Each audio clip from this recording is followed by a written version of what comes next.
আসসালামু আলাইকুম। আমি শামিমা খুলনা থেকে বলছি। ভিডিও ব্লগার শামিমা চ্যানেল থেকে আপনাদেরকে আরও একবার স্বাগত জানাই। কাছে কিংবা দূরে, দেশ কিংবা দেশের বাহিরে যে যেখান থেকে আমার ভিডিওটি দেখছেন, আশা করছি আল্লাহ পাকের অশেষ রহমতে আপনারা সকলেই ভালো আছেন। আমরা আলহামদুলিল্লাহ ভালো আছি। তো চলে আসলাম নতুন আরও একটা ভিডিও নিয়ে। তো এখন আছে সকালবেলায়, সকাল সকাল রান্নাঘরে চলে এলাম। তো এখানে কিন্তু আগে আমার কাঠের চুলা ছিল, তা কাঠের চুলা ভেঙে ফেলছি। আমি নিচে আমার রান্নাঘরের এই সোজায় নিচে আর একটা রান্নাঘর আছে, সেখানে আমি কাঠে রান্না করব। আর এখানে আছে চুলাটা ভেঙে ফেলছি। চুলাটা ভেঙে এখানে কিছু কাজ করা হবে, আর কী করা হবে সেটা আপনাদেরকে পরে দেখাবো। তো এখানে একটু গাঁথা হয়েছে 5-6 ইট, তো সেখানে ভিজাতে হবে। তো পানি দিচ্ছি, পানি দিয়ে ভিজিয়ে দিচ্ছি।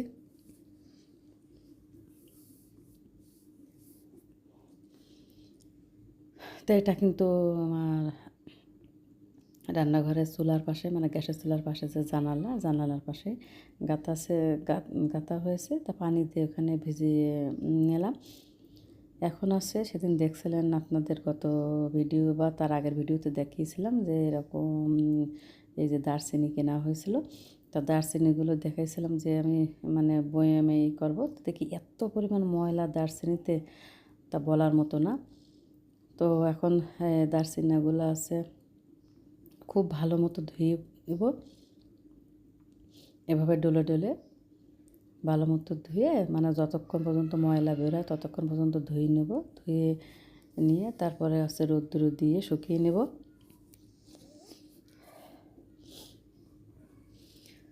তা আসলে আমরা কিন্তু যে সব এই যে গরম মশলা টশলা এগুলো খাই, এই যে দারচিনি, এগুলো যদি না ধুয়ে এভাবে পরিষ্কার করে না নিই, তা না ধুলে মানে বোঝা যায় না আসলে যে কতটা ময়লা এতে জমা ছিল। মানে এমনি চোখে যতটা দেখা গিয়েছিল তার থেকে ধোয়ার পরে বেশি মনে হচ্ছে, কারণ পানিটা একদম এত পরিমাণ বালি আর ময়লা বেরোয়েছে এই দারচিনি দিয়ে, তো বলে বোঝাবার মতো না। তো যেহেতু অনেকগুলো দারচিনি, একটু সময় লাগবে। তো আমি লম্বা লম্বা আছে, এজন্য বেশি মানে আগে থেকে আমি ছোটো করে নিয়ে আমি করছি কি, একটা একটা করে ডলা দিচ্ছি, সেটা ধুয়ে নিয়ে তারপরে ছোটো করে নিচ্ছি। তো এভাবে যতক্ষণ পর্যন্ত ময়লা বের হবে ততক্ষণ পর্যন্ত ধুয়ে নেব। মানে এমনভাবে ধুতে হবে যেন ধুতে ধুতে সাদা পানি বের হয়, ময়লা বের না হবে সে পর্যন্ত কিন্তু ধুয়ে নিতে হবে। তা খুব ভালো করে ধুয়ে রোদ্দুরে শুকিয়ে নেওয়া। তো খুব ভালো রোদ্দুরে হলে কিন্তু একটা রোদ্দুরে দিলেই শুকিয়ে যাবে। দেখুন কী পরিমাণ ময়লা, আর তলায় কিন্তু একদম বালি জমে গেছে। মানে এটা তো উপরে এরকম মনে হচ্ছে, আর তলায় যখন আমি পানিটা ফেলে দিয়েছি তখন তলায় ছিল একদম বালি। তো এরকম খুব ভালো করে আমি দারচিনিগুলো ধুয়ে নেব। তা আমরা এই যে দারচিনি গুঁড়া টুড়া এই যে কিনে খাই আর কি, সব বিভিন্ন শপ থেকে যে কিনি, তা আসলে আমরা কিন্তু দেখি না যে জিনিসটা কিভাবে প্রসেসিং হচ্ছে। তো দেখেন নিজে হাতে এই যে ধুলাম যে কী পরিমাণ ময়লা, আর এতটা ময়লা থাকে কিন্তু আমার আগে জানা ছিল না। আমি দারচিনি আগে তো কেনা হয়েছে বহুবার, কিন্তু এতটা ময়লা মানে আমার চোখে পড়েনি। তো সে কারণে আর কি ধোয়া হয় না। দেখা গেলো কি যে সময় তরকারিতে দিই সে সময় একটু মুছি নিই, বা সেই সময় সেই ডাল 2-3টা একটু ধুয়ে নিলেই হয়ে যায়। কিন্তু এবার মনে হলো কি যে অনেকটাই ময়লা। তো আমি খুব খেয়াল করে দেখলাম হাত দিয়ে, মানে আঙ্গুল দিয়ে দেখলাম যে আসলে সত্যি তো অনেক ময়লা। তখন আমি এগুলো ধুয়ে নেওয়ার চিন্তাভাবনা করলাম। আর ধোয়ার পরেই আমি মানে অবাক হয়ে গেলাম যে এত পরিমাণ ময়লা হবে তা আমার জানা ছিল না। আমি মনে করছি ময়লা একটু হয়েছে, কিন্তু ধোয়ার পরে যে এতটা ময়লা বেরোবে তা আমি বুঝতে পারিনি। তো যে কোনো জিনিস এরকম আমরা কিনে জিনিস যেটা খাই গুঁড়া মশলা, সেগুলা কিন্তু আসলে অনেক এরকম নোংরাভাবে সেগুলো তৈরি করা হয়। যেমন ঝালের গুঁড়া, এগুলো ঝালের বোটগুলো ফেলানো হয় না, তারপর ময়লা থাকলে সেগুলো ফেলা হয় না। কিন্তু আমরা যে আমি যখন বাড়িতে যে ঝালগুলো আনছি, ঝালের বোটগুলো ফেলে রোদ্দুরে শুকিয়ে তারপরে কিন্তু ভাঙাবো।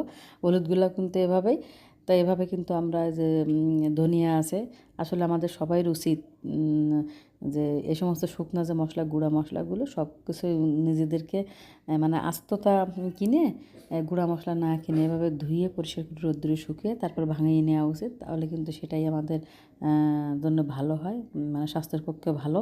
একটু খাটনি হবে, আমি তো মনে করি যে একটু খাটনি করলেও ভালো। আর যে কোনো জিনিস মনে করেন এটা তো গুঁড়া মশলা, যে কোনো খাবার কিন্তু আসলে আমরা যা খাচ্ছি সব কিছুই ভেজাল, সব কিছুতে। আর এই কারণে কিন্তু আমরা অসুস্থ হয়ে যাচ্ছি। অল্প বয়স থেকেই। তো এখানে আমি আছে আর ডিম দিয়ে আলু দিয়ে রান্না করবো, আর চিংড়ি মাছ দিয়ে মোচা ভাজি করবো, সেটা কেটে নিয়েছি। আর এখন যে গতদিনে দেখিয়েছিলাম যে আপনাদেরকে যে আম গাছ থেকে আম পড়া হয়েছে, তা এগুলো আছে এরকম ছালার বস্তা দিয়ে ঢেকে রাখা হয়েছে যাতে দ্রুত পাকে। তো আমি মানে দেখছি যে পেকে গেছে কিনা কি, তো দেখি দুই একটা একটু নরম হয়েছে। এখনও মনে হচ্ছে একটু সময় নেবে। এই দেখুন মুখের কাছে লাল হয়ে গেছে। তো নিজে বাড়ির গাছের আম, এতে কিন্তু আসলে কোনো প্রকার মেডিসিন দেওয়া না। আমরা যখন মুকুল আসে বা আমের যে সময় গুটি ধরে আর কি, কোনো সময় কিন্তু আমরা গাছে কোনো মেডিসিন দিই না। তারপরে যেটুকু হয় যেটুকু থাকে তাতে আলহামদুলিল্লাহ আল্লাহ পাকের কাছে লাখ লাখ কোটি কোটি শুকরিয়া। তা আমি কিন্তু দারচিনিগুলো ধুয়ে একটা মানে প্লাস্টিকের যে ঝাঁপি আছে ঝাঁপিতে রেখেছিলাম, যে পানিটা ঝরে গেলে তারপরে এখন এরকম ছড়ানো একটা স্টিলের প্লেট নিয়ে নিলাম। এখন এতে প্লেটে সুন্দরভাবে বিছিয়ে রোদ্দুরে দিয়ে দেবো। মোট কথা যত তাড়াতাড়ি যত পাতলা করে দেওয়া হবে তত তাড়াতাড়ি কিন্তু শুকিয়ে যাবে। আর যেহেতু এটা আগের থেকে শুকনো করে বেশি সময় লাগবে না, তো এক রোদ্দুরেই কিন্তু হয়ে যাবে। তো এই তো। আর প্রচণ্ড গরম পড়ছে কিন্তু এই 3-4 দিন। গতকাল তো অনেক গরম পড়ছে, মানে কি যে গরম পড়ছে বলে বোঝাবার মতো না। সেভাবে কারেন্টও যাচ্ছে। তো এখন আছে আমি একটু ছাদে যাচ্ছি, কারণ আমার ছেলে মানে আরাফাত গাছ থেকে আম পাড়তেছে। এই ছাদে এই যে পাশে যে সামনে যে গাছটা, এখানে কিছুটা আম একটু কালার এসে গেছে এবং গাছ থেকে পেকে পেকে পড়ছে। তো ও আছে যে কোটা দিয়ে পাড়তেছে, তাই ছাদে আসলাম।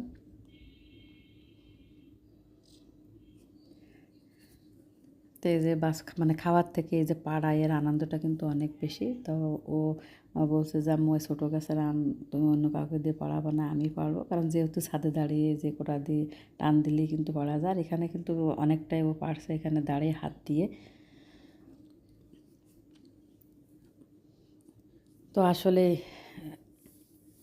নিজে গাছের ফল ছিঁড়তে যে কত ভালো লাগে, মানে খেতে কিন্তু অতটা খাওয়ার থেকে মানে ছেঁড়াটাই, বা যখন পাড়ে গাছ থেকে ফল যে কোনো ফলে, তখন কিন্তু আসলে আনন্দটাই বেশি। দেখবেন বাড়িতে যদি একটা বরই গাছ থাকে, বরই খাওয়ার থেকে যে পাড়া হয় বা নিচে যে যখন বরইগুলো পড়ে, তখন যে কয়েকজন এক জায়গায় মিলে যে মানে কে আগে ভালোটা ধরতে পারে, বড়টা ধরতে পারে, পাকাটা ধরতে পারে, এভাবে যে মানে একটা কম্পিটিশন হয়, সেভাবে খোঁটা হয় বরইগুলো গাছতলা থেকে। আসলে খুবই কিন্তু ভালো লাগে, খুবই আনন্দ লাগে।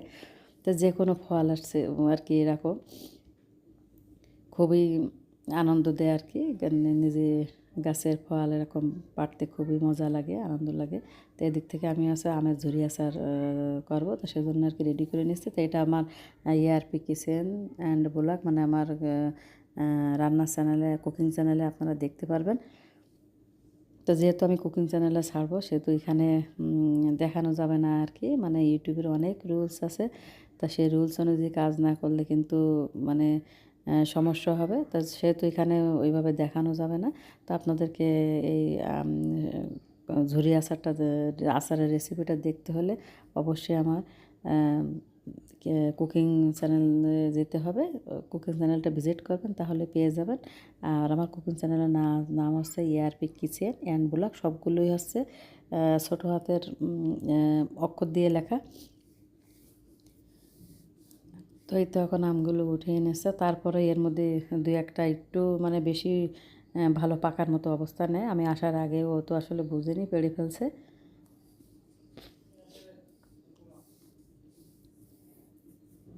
তো যে গরম, তো আশা করা যায় যে পেকে যাবে। তো ও চলে যাওয়ার পরে আমি এই যে এইগুলো পারছি, যেহেতু আমার এক হাতে কোটা ছিল, আমি আর এক হাতে ভিডিও করতে পারিনি। তো দেখুন আমি কিন্তু এই যে মুখের কাছে লাল লাল দিকে পারছি। এখানে একটা আমি একটু ছোটো আসছে, এটা আছে মানে এক বোটায় দুটা ছিল, তো সেটা। আর সবগুলো কিন্তু মানে পাকা আর কি।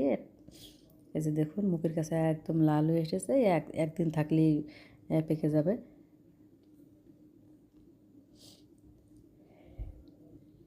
যে গরম পড়ছে, এটা হচ্ছে মানে আম কাঁঠাল পাকবে কেন, শুধু মনে হচ্ছে মানুষও পেকে যাবে আর কি, এরকম অবস্থা।